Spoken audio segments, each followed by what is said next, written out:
Hello everyone, welcome back. आज हम article के एरर करेक्शन को सीखेंगे कि जो भी सेंटेंस होते हैं अगर उसमें आर्टिकल से संबंधित कुछ एरर आते हैं तो उनको किस प्रकार से करेक्ट किया जाता है। तो आज का वीडियो बहुत ही इंपॉर्टेंट होने वाला है। यह बोर्ड एग्जामिनेशन के लिए है, तमाम सारे कॉम्पिटिटिव एग्जामिनेशन के लिए है, क्योंकि उसमें तमाम आर्टिकल से संबंधित एरर पूछे जाते हैं। तो एक एक करके देखते हैं उनके रूल को। तो आज का जो पहला सेंटेंस है दिया है कि we go to school by the bus. अब इसमें आर्टिकल एक दिया है द, इसमें द गलत है। किस प्रकार गलत है इसके रूल को देखते हैं। तो अगर कोई प्रीपोजिशन आता हो, अगर किसी प्रकार का कोई प्रीपोजिशन हो, उसके बाद कोई आर्टिकल दिया हो और उसके बाद अगर कोई नाउन दिया हो, तो यह ध्यान दिया जाता है कि प्रीपोजिशन के बाद आर्टिकल और आर्टिकल के बाद अगर नाउन आया है तो प्रीपोजिशन और नाउन के बीच में किसी भी प्रकार का कोई भी आर्टिकल का प्रयोग हम नहीं करते हैं। तो यहाँ जो आर्टिकल द है इस दी का प्रयोग हम नहीं करेंगे, केवल सेंटेंस होगा we go to school by bus. ये ध्यान देना है, किसी भी आर्टिकल का प्रयोग प्रीपोजिशन और नाउन के बीच में नहीं किया जाता है। अगला सेंटेंस है I love to have the milk. अब इसमें भी एक आर्टिकल आया है द। अब यह द कैसे गलत है इसको भी देखते हैं कि I love to have the milk. तो जो यह द के बाद आने वाला जो मिल्क है यह अनकाउंटेबल नाउन है। तो किसी भी अनकाउंटेबल नाउन के पहले हम किसी भी प्रकार के आर्टिकल का प्रयोग नहीं करते हैं। अगर वही काउंटेबल नाउन सिंगुलर नंबर में होता है तो उसके पहले हम आर्टिकल का प्रयोग करते हैं, लेकिन अगर जो भी नाउन है और वह नाउन अनकाउंटेबल है तो उसके पहले आर्टिकल का प्रयोग नहीं किया जाता है। तो इसलिए यहाँ पर भी द का प्रयोग नहीं होगा, केवल होगा I love to have milk. ये सेंटेंस करेक्ट होगा। अगला सेंटेंस है कि the schools are closed on Sundays, कि जो विद्यालय हैं वह रविवार को बंद रहते हैं। तो अब यहाँ सेंटेंस में दिया है एक आर्टिकल द, तो यहाँ पर भी द गलत है। तो क्यों गलत है तो अभी बताया गया है कि अगर काउंटेबल नाउन सिंगुलर नंबर होता है तो उसके साथ आर्टिकल का प्रयोग करते हैं। जो काउंटेबल नाउन है लेकिन प्लूरल नंबर है तो उसके साथ हम द का प्रयोग या आर्टिकल का प्रयोग नहीं करते हैं। तो यहाँ पर द का प्रयोग नहीं होगा, केवल होगा schools are closed on Sundays, यह होगा। अगला सेंटेंस है I want to visit the Kashmir. I want to visit the Kashmir, मैं कश्मीर का भ्रमण करना चाहता हूँ, भ्रमण करके देखना चाहता हूँ। तो यहाँ पर देखिए, यहाँ पे भी एक आर्टिकल आया है द, तो यहाँ पर भी द गलत है। अब क्यों गलत है कि किसी भी शहर के नाम के आगे, किसी भी कंट्री के नाम के आगे कभी भी द का प्रयोग यानी आर्टिकल का प्रयोग नहीं करते हैं। तो कश्मीर एक शहर का नाम है, इसलिए उस शहर के नाम के आगे हमको द का प्रयोग नहीं करना है। तो यहाँ केवल होगा I want to visit Kashmir, कि मैं कश्मीर का भ्रमण करना चाहता हूँ। अगला सेंटेंस है कि we live in the Mumbai, कि हम मुंबई में रहते हैं। यहाँ पे भी अभी यही रूल यहाँ पे लग रहा है, क्योंकि मुंबई एक शहर का नाम है और किसी भी शहर के नाम के आगे हम किसी भी आर्टिकल का प्रयोग नहीं करते हैं। तो जो यह आर्टिकल द है, द का प्रयोग नहीं होगा, द गलत है। फिर उसी प्रकार अगला सेंटेंस है कि do you like to play the cricket, क्या तुम क्रिकेट खेलना पसंद करते हो। अब इसमें एक आर्टिकल आया है द, तो अब यहाँ देखना है कि क्या यह गलत है। तो इसमें गलत यह है कि यह ध्यान दे दीजिए, हमेशा इसको लिख लीजिए कॉपी पे, कि किसी भी स्पोर्ट्स या गेम का नाम हो। तो यहाँ क्रिकेट स्पोर्ट्स यानी गेम का एक नाम है, तो कोई भी स्पोर्ट्स और गेम होता है, अगर उसका नाम दिया हो तो उसके नाम के पहले कभी भी हम आर्टिकल का प्रयोग नहीं करते हैं। तो यहाँ जो द है यह भी गलत है, यहाँ भी कोई भी आर्टिकल का प्रयोग नहीं होगा, केवल होगा do you like to play cricket, क्या तुम क्रिकेट खेलना पसंद करते हो। अगला सेंटेंस है कि she is crazy about the animals. तो she is crazy about the animals, तो अभी यहाँ हुआ है कि जो भी अगर काउंटेबल नाउन हो और प्लूरल नंबर में हो तो उसके आगे कभी भी आर्टिकल का यानी द का प्रयोग नहीं करते हैं। तो एनिमल्स प्लूरल नंबर में है, इसलिए इस द का प्रयोग नहीं करेंगे। इसी प्रकार के तमाम सारे क्वेश्चंस पूछे जाते हैं बोर्ड एग्जामिनेशन में, बहुत छोटे छोटे मिस्टेक्स होते हैं, उसी को आपको करेक्ट करना होता है। अगला सेंटेंस है कि this is an one way street. अब यहाँ देखना है कि क्या गलत है। तो यहाँ एक आर्टिकल आया है an, this is an one way street.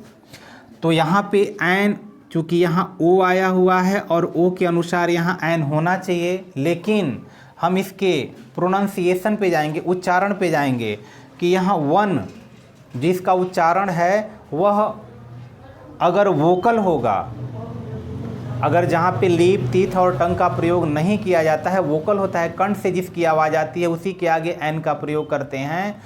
या हम सीधे सीधे कह सकते हैं कि जिस भी वर्ड का उच्चारण हिंदी के वावेल से होता है, यानी वावेल से अगर उसका उच्चारण हो रहा है तब तो उसके पहले हम एन का प्रयोग करते हैं। अगर वावेल से उसका उच्चारण नहीं होता है तो उसके आगे हम ए का प्रयोग करते हैं।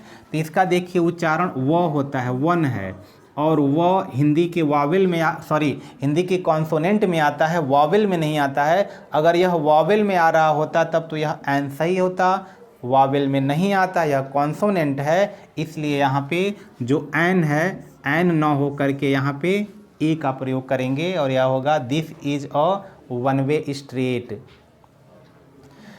फिर अगला सेंटेंस है कि राम प्लेज द वॉलीबॉल, कि राम वॉलीबॉल खेलता है। अब यहाँ देखिए फिर अभी हुआ है कि किसी भी स्पोर्ट्स और जो गेम हैं उस स्पोर्ट्स और गेम के नाम के आगे कोई भी आर्टिकल का प्रयोग नहीं किया जाता है। तो वॉलीबॉल भी एक स्पोर्ट्स का नाम है और यहाँ पर द का प्रयोग दिया है, द नहीं होगा, द गलत है, केवल होगा राम प्लेज वॉलीबॉल, कि राम वॉलीबॉल खेलता है। फिर अगला सेंटेंस देखते हैं, दिया है कि please give me a watch that is on the table. यहाँ ए छूटा हुआ है तो होगा please give me a watch that is on the table. अब इसमें भी एक आर्टिकल दिया है ए, तो यहाँ क्या गलत है ये देखते हैं। अगर यह सेंटेंस होता please give me a watch, अगर सेंटेंस यहाँ तक समाप्त हो जाता तब तो यह ए सही था, please give me a watch, कृपया मुझे एक घड़ी दीजिए, तो यहाँ पर सही होता है। कारण कि जो वॉच है वह काउंटेबल नाउन है, उसके आगे आर्टिकल लगेगा, बिल्कुल सही है। और उसके आगे यह जोड़ दिया है that is on the table.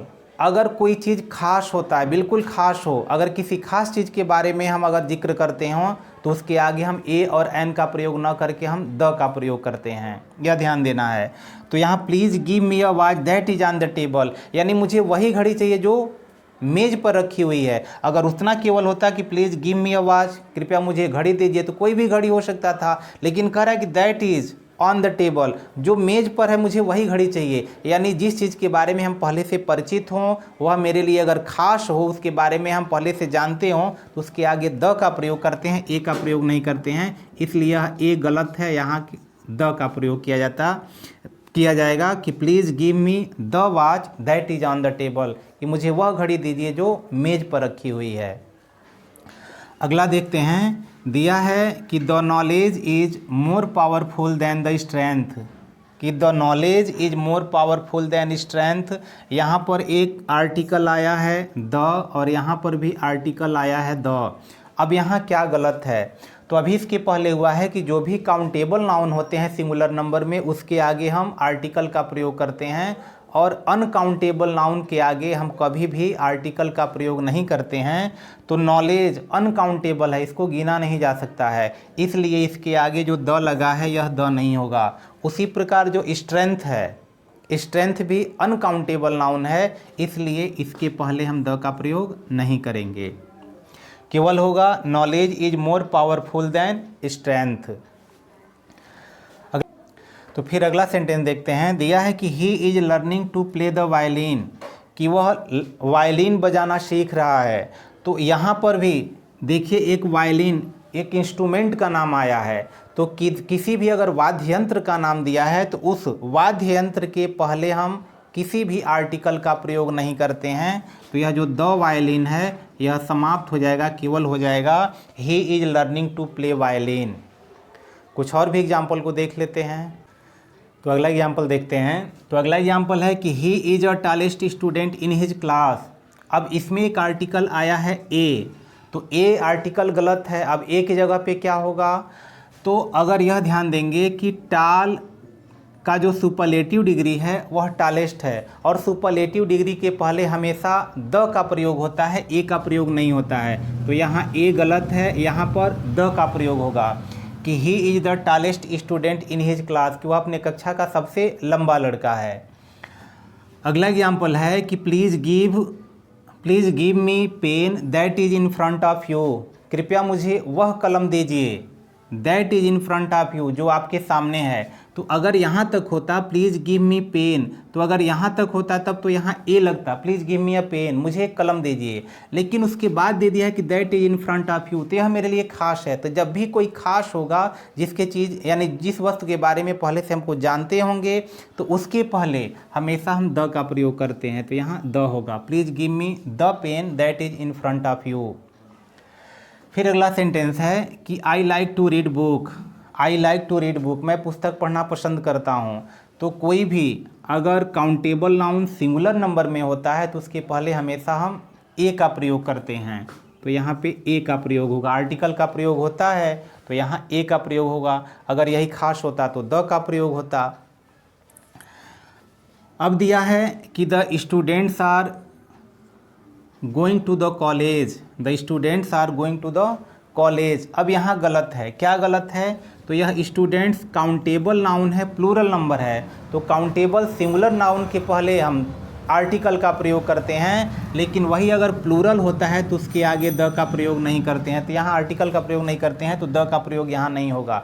दूसरा कार्य है कि students are going to the college, यहाँ पर भी एक आर्टिकल आया है द, तो यहाँ पर भी द का प्रयोग नहीं होगा। अब किस सेंस में नहीं होगा इसको थोड़ा ध्यान से सुनिएगा कि अगर जो स्टूडेंट विद्यालय जा रहे हैं तो विद्यालय, क्योंकि स्टूडेंट ही विद्यालय जाते हैं और वहाँ पढ़ने के लिए जाता है। अगर वहाँ अपने पर्पज़ के लिए जा रहे हैं तो उस कॉलेज के पहले द का प्रयोग नहीं करेंगे। अगर पुजारी मंदिर जा रहा है पूजा करने के लिए तो मंदिर के पहले नहीं लगेगा। अगर कोई क्रिश्चियन अगर चर्च जा रहे हैं वहाँ पर अपना प्रे करने के लिए तो उस चर्च के पहले नहीं लगेगा, क्योंकि वह जिस चीज़ के लिए बना है अगर हम उसी चीज़ के लिए जा रहे हैं तो उसके पहले द का प्रयोग नहीं करते हैं। अगर यहीं पर कुछ और होता कि स्टूडेंट्स आर गोइंग टू, अगर किसी अन्य जगह होता तब तो उसके पहले द लग जाता, तो यहाँ पर द नहीं लगेगा, केवल होगा students are going to college. अगला एग्जाम्पल फिर देख लेते हैं। दिया है कि my father went to college to see my principal. अब यहाँ ध्यान दीजिए, यहाँ कॉलेज के पहले द का प्रयोग नहीं दिया, यहाँ पर द दिया है तो काट दिया गया है, यहाँ द का प्रयोग नहीं दिया है। तो यहाँ सही होना चाहिए, लेकिन यहाँ गलत है, यहाँ पे द का प्रयोग करेंगे। अब क्यों करेंगे? क्योंकि my father went to college to see my principal, तो मेरे जो पिता कॉलेज गए तो वह पढ़ने के लिए नहीं गए, क्योंकि कॉलेज पढ़ने के लिए बना हुआ है। लेकिन यहाँ दे रहा है टू सी माई प्रिंसिपल, वह प्रिंसिपल से मिलने के लिए गए। अगर जिस कार्य के लिए कॉलेज है, अगर उस कार्य के अतिरिक्त हम किसी कार्य के लिए जाते हैं तो उसके पहले हम द का प्रयोग करते हैं। तो यहाँ द का प्रयोग किया जाएगा कि my father went to the college to see my principal, कि मेरे प्रिंसिपल से मिलने के लिए मेरे पिताजी गए। और वही अगर स्टूडेंट जा रहे हैं तो स्टूडेंट पढ़ने के लिए कॉलेज जाते हैं तो अच्छी बात है, तो वहाँ पे द का प्रयोग नहीं करेंगे। फिर अगला सेंटेंस है कि सी gave me an advice, C gave me an advice, कि उसने मुझे एक सलाह दी यानी सलाह दी। तो एडवाइस अनकाउंटेबल नाउन होता है और अनकाउंटेबल नाउन के पहले किसी भी प्रकार का कोई आर्टिकल का प्रयोग नहीं करते हैं। फिर अगला सेंटेंस है कि I have got a fever, मुझे बुखार हो गया है, यानी I have got a fever. तो किसी भी बीमारी के नाम के पहले द का प्रयोग, ए का प्रयोग, एन का प्रयोग यानी आर्टिकल का प्रयोग नहीं करते हैं। तो यहाँ ए गलत है। उसी प्रकार अगला सेंटेंस है कि he is going to clean a car, लेकिन आगे एक ठो ब्रैकेट में दे दिया है कि हिज कार, यानी he is going to clean a car, कि वह कार की सफाई करने जा रहा है, लेकिन वह कार उसी का है, यानी अ की जगह हिज होना चाहिए, लेकिन हमको आर्टिकल सही करना है सेंस में, तो इसलिए यहाँ आगे ब्रैकेट में सेंस में दे दिया गया है उसका सेंस समझने के लिए, वह उसी का कार्य है। तो अगर वह उसी का कार्य है तो उसके लिए खास है, उस कार्य से वह परिचित है। तो अगर वह उसी का कार्य है और उस कार्य से वह परिचित है तो उसके पहले हम द का प्रयोग करेंगे, ए का प्रयोग नहीं करेंगे। अगर केवल वैसे होता, यह नहीं दिया होता, अगर देता कि he is going to clean the car, तब द गलत होता, तब ए होता, पता नहीं कौन सा कार है। लेकिन अगर वह उसके लिए खास है, वह उसी का है, तो उसके लिए हम द का प्रयोग करेंगे, ए का प्रयोग नहीं करेंगे। अगला सेंटेंस है कि my brother is at the work और he is at the office, कि मेरा भाई इस समय काम पर है और he is at the office, और वह ऑफिस में है। तो अभी अभी बताया गया इसके पहले कि अगर कोई भी प्रीपोजिशन आता है और प्रीपोजिशन के बाद अगर कोई नाउन आया है तो प्रीपोजिशन और नाउन के बीच में कोई भी आर्टिकल का प्रयोग नहीं करते हैं, तो यहाँ द का प्रयोग नहीं किया जाएगा। उसी तरह अगला है, फिर यहाँ एट प्रीपोजिशन है और ऑफिस नाउन है, तो एट और ऑफिस यानी प्रीपोजिशन नाउन, नाउन के और प्रीपोजिशन के बीच में कोई भी आर्टिकल का प्रयोग नहीं होगा, तो यहाँ द भी गलत है। फिर उसी प्रकार दिया है कि she is a youngest student in the class, कि she is a youngest student, यहाँ पर अ दिया हुआ है। अभी यहाँ हम लोग पढ़े हैं कि अगर कोई भी सुपरलेटिव डिग्री आता है तो सुपरलेटिव डिग्री के पहले हमेशा द का प्रयोग होता है, तो यंग का सुपरलेटिव डिग्री यंगेस्ट है, यहाँ ए नहीं होगा, यहाँ पर द का प्रयोग करेंगे।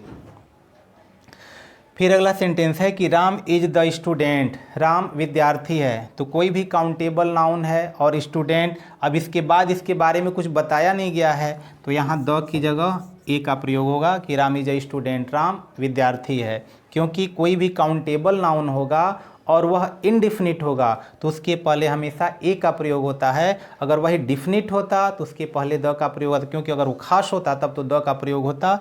यह काउंटेबल नाउन है और इनडिफिनिट है, इसलिए इसके पहले ए का प्रयोग होगा। तो इस प्रकार कुछ एग्जाम्पल हुए, तो आशा करते हैं यह वीडियो आपको समझ में आया होगा। समझ में आया होगा तो निश्चित रूप से वीडियो को लाइक करेंगे, इस वीडियो को अन्य अपने मित्रों के पास भी शेयर करेंगे, और यदि अब तक आपने इस चैनल को सब्सक्राइब नहीं किया तो सब्सक्राइब भी कर लेंगे। फिर मिलते हैं किसी अन्य वीडियो में, तब तक के लिए गुड बाय।